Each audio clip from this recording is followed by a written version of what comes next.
السلام علیکم دوستوں میرا نام سید بلال ہے، اور جیسا کہ آپ لوگ آج جانتے ہیں کہ بیت المقدس اس وقت یہودیوں کے ہاتھوں میں ہے، اور وہاں پہ کیا گزر رہی ہے وہ سب یقیناً آپ لوگ نیوز وغیرہ میں دیکھ لیتے ہوں گے۔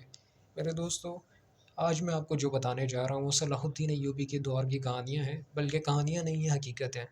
دوستوں، یہ یقیناً آپ لوگوں کو حیران پریشان اور یقیناً آپ کا ایمان واپس زندہ کر دیں گی۔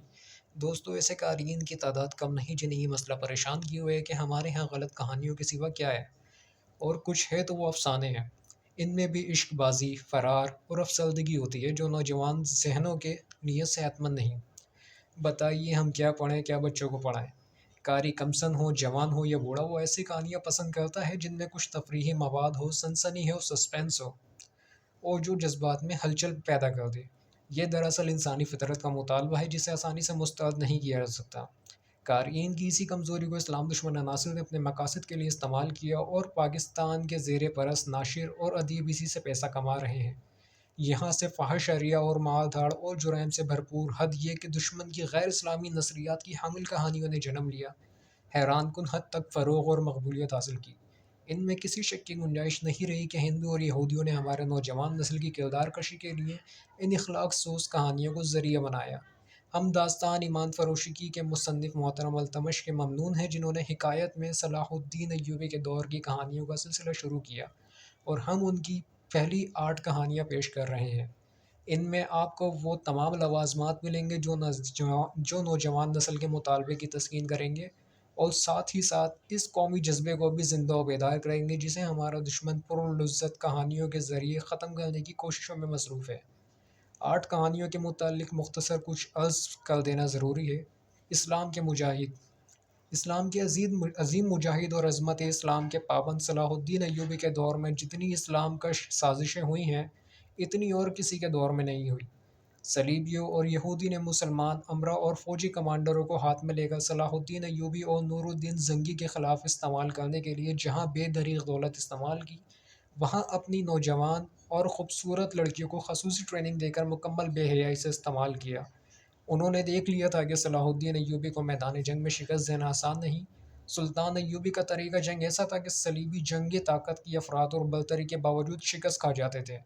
چنانچہ انہوں نے سلطنت اسلامیہ میں، خصوصاً وہاں مصر میں جس کی عمارت اور فوجی قیادت صلاح الدین ایوبی کے ہاتھ میں تھی، جاسوسی، تخریب کاری اور اس وقت کی نوجوان نسل کی کردار کشی کی مہم میں تیز کر دی۔ دولت اور عورت کو خوب استعمال کیا، اور صلاح الدین ایوبی کی ہائی کمان اور انتظامیہ میں غدار پیدا کر لیے۔ یہ ایمان فروشوں کا گروہ تھا۔ صلاح الدین ایوبی کو ایک جنگ تو میدان میں لڑنی پڑی، یہ بڑے بڑے معرکوں کا سلسلہ جو صلیبی جنگوں کے نام سے ہم تک پہنچا، مگر اس جنگ کی کوئی تفصیل ہم تک نہیں پہنچی جو سلطان ایوبی نے صلیبی جاسوسوں، جن میں حسین لڑکیاں تھیں اور حسن صبا کے پیشہ ور قاتل بھی شامل تھے، کے خلاف لڑی۔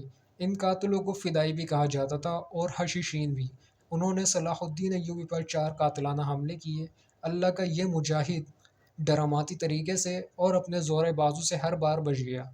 اس زمین دوز صلیبی جنگ نے ان کہانیوں کو جنم دیا جن میں سے 8 پیش کی جا رہی ہیں۔ تاریخ کی حقیقی داستانیں تفصیلات کی طوالت کی وجہ سے باقاعدہ تاریخ میں نہ آ سکیں، اور اس لیے بھی کہ مورخین کی نظر زمین کے نیچے اور پردوں کے پیچھے نہیں جایا کرتی۔ ایسی کہانیاں متعلقہ دور کے واقعہ نگاروں کی تحریر میں محفوظ ہوتی ہیں یا عینی شاہد بیان کرتے ہیں، اور یہ سینہ بسینہ نسل در نسل سنی اور سنائی جاتی ہیں اور زندہ رہتی ہیں۔ محترم التمش تلاش روزگار کے لیے مشرق وسطیٰ گئے تھے۔ روزگار ملا تو ان کے اندر تاریخ کا جنون پیدا ہو گیا۔ گزشتہ 12 برسوں میں انہوں نے متعدد بلکہ بہت زیادہ اسلامی ممالک کی لائبریریوں کے اسٹوروں میں وہ کاغذات ڈھونڈ نکالے جنہیں بیکار سمجھ کر وہاں پھینک دیا گیا تھا۔ ان میں سے انہیں صلاح الدین ایوبی کے دور کے سرکاری اور غیر سرکاری واقعہ نگاروں کی لکھی ہوئی غیر مربوطہ تحریریں مل گئیں۔ یہی تھی سلطان ایوبی کے دور کی اصل تاریخ۔ یہی ہوتی ہے وہ وارداتیں جو ماضی کی لرزش اور غداروں کو بے نقاب کرتی ہیں اور اگلی نسلوں کے لیے باعث عبرت اور مشعل راہ بنتی ہیں۔